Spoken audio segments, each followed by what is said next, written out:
bonjour et bienvenue dans ce nouvel épisode de l'Église Ensemble. Et aujourd'hui, on se retrouve avec René Fols qui va nous partager une prédication qui a pour titre « Faites de la foi de Paul, votre foi ». Si vous avez des questions, je vous invite à les poser dans le chat. Je vous dis bon sabbat et bon visionnage.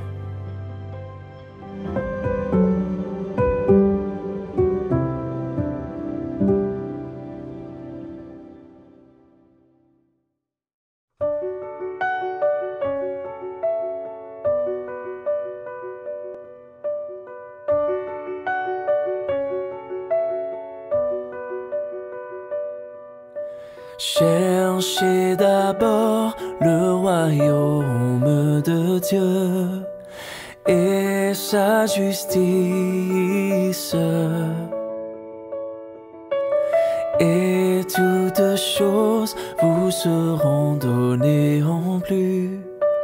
Alléluia, alléluia.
En relisant Éphésiens, il m'a semblé que c'était là un texte fort intéressant car il me semble que c'est l'expression même de l'amour de Paul pour Christ et pour les Éphésiens qu'il exprime là.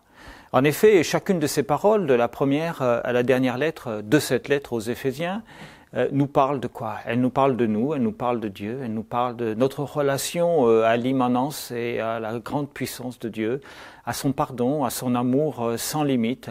Et c'est comme si Paul se livrait aux Éphésiens littéralement et qu'il livrait son cœur sur ce qu'il avait ressenti, lui qui avait été tellement pécheur, lui qui avait été autre chose qu'un chrétien à un moment donné de sa vie, et qui, transformé par la puissance du Christ, eh bien, se devait littéralement de restituer tout l'amour que Jésus lui avait donné en le transformant sur le chemin de Damas. J'imagine que vous qui m'écoutez, vous avez dû vivre probablement ce genre de situation. Et n'oublions pas que nous tous, sans exception, avant de devenir chrétiens, nous ne l'étions pas. Il y a eu pour chacun d'entre nous un élément transformateur, ou pas. Il y a eu pour chacun d'entre nous quelque chose qui nous a fait prendre conscience de l'amour de Dieu dans notre existence. Pour certains, sans s'en rendre compte, tout doucement, dans le cours de leur existence, depuis l'enfance jusqu'à l'âge adulte, jusqu'au moment de la conscience et de l'éveil à Jésus, ils ont été guidés par des parents aimants et consciencieux qui leur ont appris qu'est-ce qu'était l'amour de Dieu, jusqu'à ce qu'ils en fassent l'expérience eux-mêmes. Pour certains, cela a été d'une manière différente. Peut-être que c'était par des conversations, ou peut-être se sont-ils détournés de la parole de Dieu.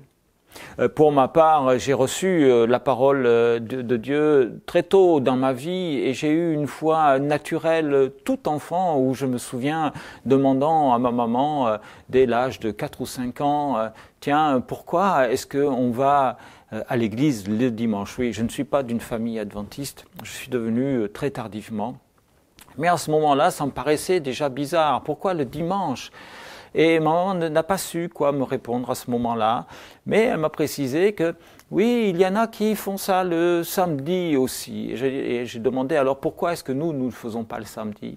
Et sa réponse a été charmante parce qu'elle était empreinte d'ignorance. Elle ne savait pas pourquoi. C'était la tradition, c'était comme ça. Mais elle tentait tant bien que mal de m'inculquer le bonheur d'être dans la présence de Jésus, quoi qu'il en soit. Et chacun d'entre vous avait peut-être connu des situations similaires ou grandissant doucement dans votre existence.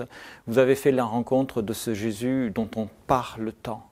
Ce qui fait dire à Paul aux Éphésiens, c'est pourquoi vous, autrefois païens dans la chair, appelés incirconcis par ceux qu'on appelle circoncis et que le sont à la chair par la main de l'homme, souvenez-vous que vous étiez en ce temps-là sans Christ, privés du droit de la promesse, sans espérance et sans Dieu dans le monde. C'est en Éphésiens 2, de 11 à 12.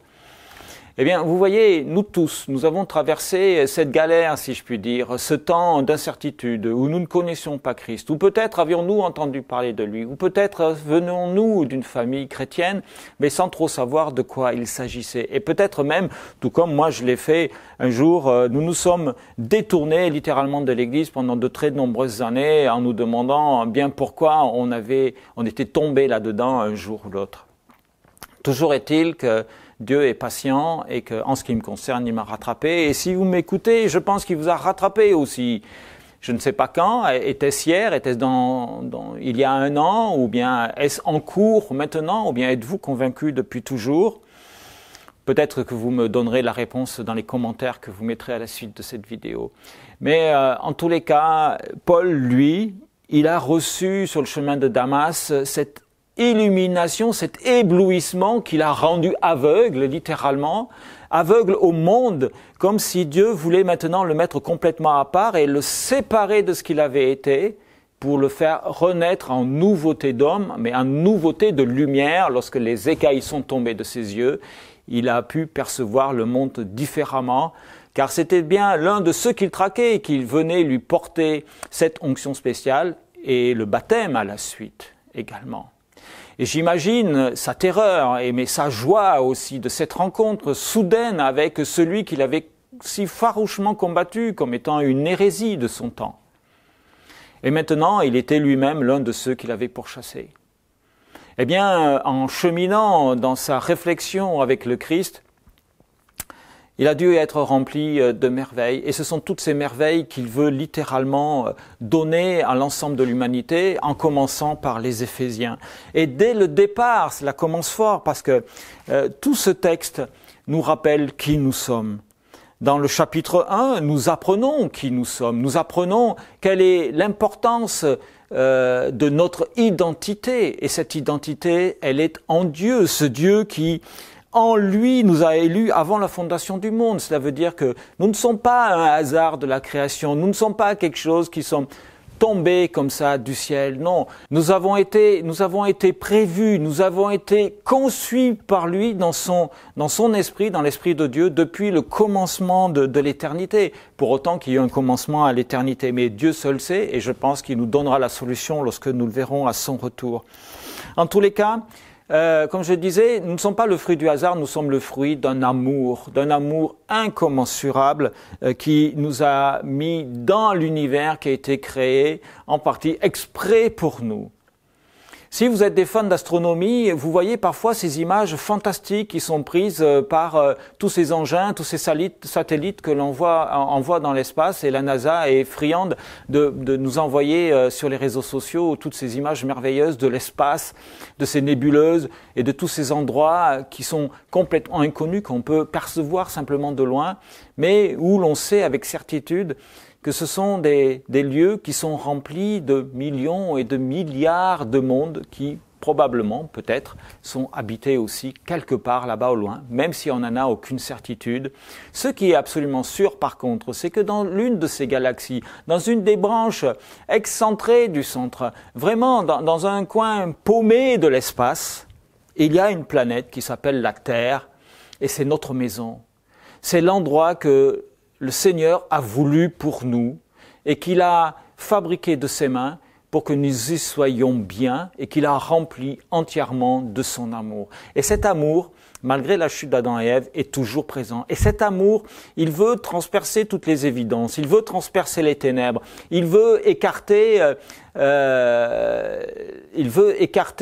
l'ennemi de vos vies, il veut être présent dans votre existence. Et la lettre aux Éphésiens explique cela très très très bien. Il nous a élus avant la fondation du monde, il nous a rendus saints et irrépréhensibles devant lui, nous ayant prédestinés dans son amour, est-il dit, selon le bon plaisir de sa volonté, celle de Jésus-Christ. Nous avons été conçus pour glorifier Dieu, nous avons été conçus pour devenir héritiers, co-héritiers de Jésus-Christ. Nous avons été scellés du Saint-Esprit qui avait été promis par Jésus et nous avançons maintenant en renouveau d'héritage.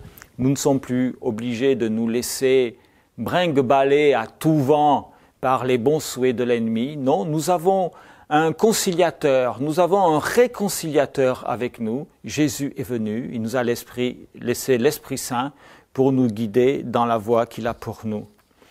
Et cela pourquoi? Eh bien, on le voit un peu plus loin dans le texte, celui par lequel j'ai commencé. Paul affirme que Jésus nous donne cette information. Jésus lui-même étant la pierre angulaire de tout l'édifice qui a été construit par Dieu. Et il dit encore, en lui, tout l'édifice bien coordonné s'élève pour être un temple saint dans le Seigneur. En lui, vous êtes aussi édifiés pour être une habitation de Dieu en esprit. Et cela veut dire quoi? Cela veut dire que la relation qui existe entre Jésus et Dieu, Jésus l'a souhaité pour nous également, entre nous et lui-même, entre nous et l'Esprit Saint. Et si vous lisez bien la chronologie de ce texte, vous vous rendez compte que nous sommes remplis de l'Esprit Saint, dans l'amour de Jésus, et couverts de l'amour et de la justice de Dieu. Imaginez une poupée russe dans laquelle nous serions insérés. Si vous admettez cela, alors c'est comme si vous étiez revêtus d'une armure. Et ça tombe bien parce que Paul parle un peu plus loin dans ce texte aussi des armes du chrétien, et il parle d'armure. Il parle des armes spirituelles et il nous dit de nous fortifier, car tout ce texte, du début où il affirme notre identité en Dieu, jusqu'à celui où il affirme notre relation fraternelle et unique avec le Seigneur, et où il nous dit que nous sommes sauvés par Jésus-Christ. Dans ce texte où, par la suite, il parle de l'unité de la foi et de l'importance, non pas de croire, mais d'intégrer tellement la croyance en soi que cela devient foi, et que cette foi devient comme une évidence en chacun d'entre nous, car la foi est bien cette évidence qui est invisible aux yeux des autres, mais qui nourrit l'être tout entier, l'âme de celui qui croit en Jésus-Christ. Cette évidence, c'est comme si une partie de notre ADN avait été transformée à l'image de Dieu. Après tout, le péché a transformé notre ADN aussi et a mis en nous quelque chose de mauvais, quelque chose qui nous rend sensibles à la présence de l'ennemi, n'est-ce pas? Alors, pourquoi est-ce si difficile à imaginer que Dieu puisse faire la même chose dans l'autre sens, afin que nous soyons sensibles à sa présence? Et moi, je vous invite à cultiver cette sensibilité, à cultiver votre foi afin de la faire grandir. Et l'un des meilleurs moyens pour faire grandir cette foi, c'est bien la prière. Et pour cela, Paul nous dit que, au reste, fortifiez-vous dans le Seigneur et par sa force toute puissance. Pour cela, il faut être bien entendu complètement convaincu qu'il est présent avec nous tous les jours jusqu'à la fin du monde, a-t-il dit en Matthieu au moment où il se séparait de ses disciples. Tous les jours jusqu'à la fin du monde, ça ne veut pas dire une fois de temps en temps, ça ne veut pas dire entre midi et 2 ou à partir de 17h jusqu'à 17h15, ça veut dire tout le temps, 24 heures sur 24, à chaque instant, chacune de vos respirations est scrutée par Dieu. Alors faites-lui confiance, donnez-lui votre main, tournez-vous vers lui et fortifiez-vous dans sa présence, car il est celui qui peut vous faire dépasser toutes vos difficultés. Le Seigneur nous précise à travers la bouche de Paul et l'écriture de Paul en l'occurrence, car nous n'avons pas à lutter contre la chair et le sang, mais contre les dominations, contre les autorités, contre les princes de ce monde de ténèbres, contre les esprits méchants dans les lieux célestes. Vous comprendrez à partir de ce texte que nous ne sommes pas neutres. Vous avez choisi d'être chrétien, mes amis, ça indique une responsabilité de votre part, celle d'entrer dans le combat. Et ce combat est un combat spirituel. C'est un combat qui se mène ici sur terre, mais aussi dans les lieux célestes. Il n'y a pas, aucun endroit n'est épargné par la présence de l'ennemi, excusez-moi. Et vous me direz, oui, mais les lieux célestes sont quand même un lieu vraiment très saint. Comment se fait-il que l'ennemi puisse y amener le bazar? Mais, chers amis, à la sortie du baptême et du désert, Jésus a été tenté par le Satan, n'est-ce pas? Et où a-t-il été amené? Au sommet du temple de Jérusalem, le lieu qui devait être le lieu le plus saint du monde entier. Le Satan s'est assis dessus avec Jésus en lui disant « saute ». Donc vous voyez que si le Satan est capable d'aller sur le lieu qui était le plus saint, eh bien il peut se retrouver n'importe où. Et d'abord dans vos cœurs, essayant de percer à jour vos secrets et vous faire chuter. Mais cela est combattable, car notre assurance, c'est la présence de Dieu et notre fortification dans le Seigneur. Car lorsque nous sommes fortifiés en lui, alors tout est possible, et ce combat est un combat spirituel, je vous le rappelle. Il ne s'agit pas d'aller cogner sur qui que ce soit, ni même d'invectiver l'ennemi, surtout gardez-vous bien de cela, mais d'appeler Jésus à la rescousse à chaque fois que vous en avez besoin, à chaque problème, à chaque instant où vous vous sentez attaqué. Appelez Jésus à l'aide, car il est celui devant lequel tout genou fléchira. C'est ainsi que Paul nous apprend de prendre ces fameuses armes du spirituel du chrétien, afin de pouvoir résister dans les jours mauvais, dans les moments où vous doutez, dans les moments où vous vous retrouvez dans l'atermoiement, dans les moments où vous êtes dans une grande fatigue spirituelle, dans les moments où vous avez l'impression que Dieu vous a abandonné. Gardez-vous bien de cela, car je vous l'affirme en tant que pasteur, Dieu jamais n'abandonne personne, car il fait pleuvoir et il dispense la chaleur de son soleil sur les bons comme sur les mauvais. Tout le monde a droit à la grâce du Seigneur. La seule chose, c'est qu'il faut l'accepter et se soumettre à lui. Nous avons besoin de rédemption dans notre vie. Nous avons besoin de changer des choses. Et nous ne pouvons pas prétendre être chrétiens si nous ne nous tournons pas vers Dieu lorsque nous sommes en difficulté. Si nous nous contentons simplement de le louer à l'église ou d'être dans le prêchi-prêcha, dans le Amen, Alléluia, à tout propos, lorsque tout va bien. Vous savez, il y a un dicton en France qui dit qu'on voit le maçon au pied du mur. Et moi, je voudrais dire, eh bien, écoutez, on voit le chrétien au pied de sa difficulté. Que faites-vous de vos difficultés? Est-ce que vous en couvrez comme une espèce de drapeau proclamant que vous êtes un être en difficulté? Est-ce que vous idolâtrez votre difficulté à ce point que vous en oubliez que vous êtes enfant de Dieu? Relisez Éphésiens 1, de versets 3 à 14, et vous serez édifiés à ce sujet. Vous êtes aimés de Dieu.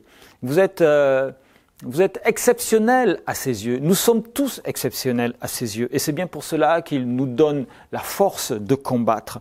Et cette force-là, elle vient non pas de ce que nous faisons, mais de l'intention que nous avons de la faire. Car il n'y a rien que nous puissions faire de nous-mêmes, sinon prier, car c'est bien là où veut en venir Paul. Priez, mes amis, de toutes les manières possibles, mais priez en tout temps, par l'Esprit, toutes sortes de prières et de supplications, dit-il. Veillez à cela avec une entière persévérance et priez pour tous les saints, tous ceux qui sont mis à part, bien entendu.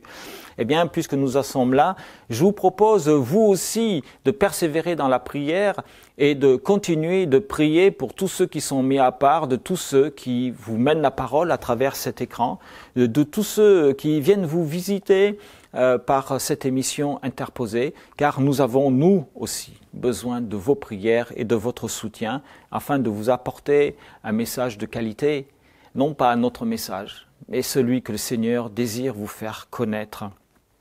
Car, voyez-vous, Paul continue aussi par des paroles que je pourrais faire miennes, qui dit « Priez pour moi, afin qu'il me soit donné, quand j'ouvre la bouche, de faire connaître hardiment et librement le mystère de l'Évangile pour lequel je suis ambassadeur dans les chaînes et que j'en parle avec assurance comme je dois en parler. » Paul, lui, était véritablement en prison. Moi, je suis emprisonné dans ce monde, tout comme vous, mais je veux me débarrasser des chaînes que l'ennemi essaye d'attacher à mes poignets, à mon corps, à mon âme, à mon esprit, en essayant de me tenter de toutes sortes de manières, car j'ai foi en Dieu. Sachez-le, mes frères et sœurs, chers visiteurs, tous ceux qui me regardaient, croire en Dieu, ce n'est pas une finalité. Car moi, je préfère avoir foi en lui, en son action, et surtout en son amour, en ayant l'assurance absolue qu'il me sauve, en ayant l'assurance absolue qu'il entend mes prières, qu'il m'exauce. Au nom de Jésus, Amen.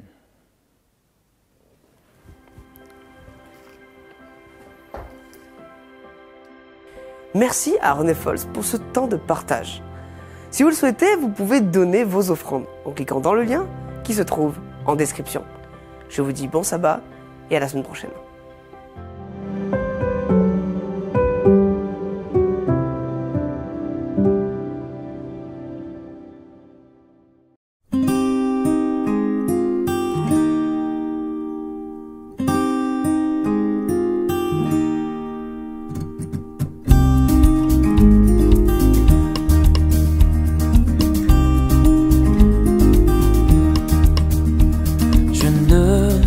Pourquoi dans sa grâce Jésus m'a tant aimé? Pourquoi par son sang il efface ma dette et mon péché? Mais je sais qu'en lui j'ai la vie, il m'a sauvé dans son amour et gardé par sa main meurtrie. J'attends l'heure de son retour.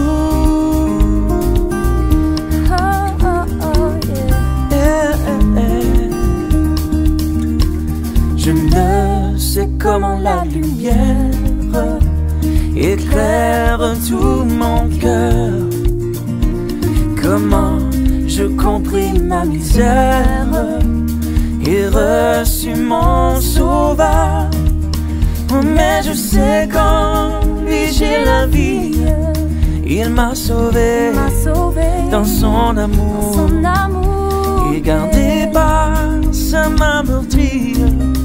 J'attends l'heure de son retour. Yeah.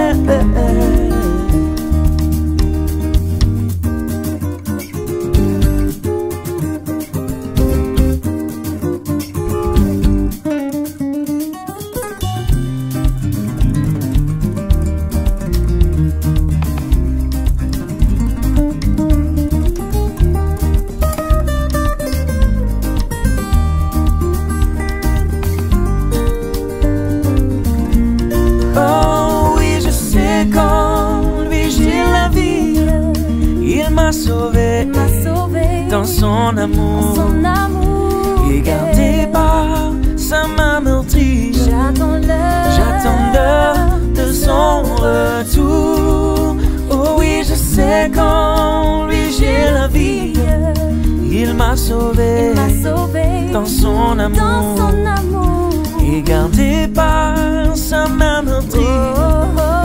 J'attends l'heure de son retour. Oh, oh, oh. Je sais qu'en lui j'ai la vie. Je sais qu'en lui j'ai la vie. La vie éternelle.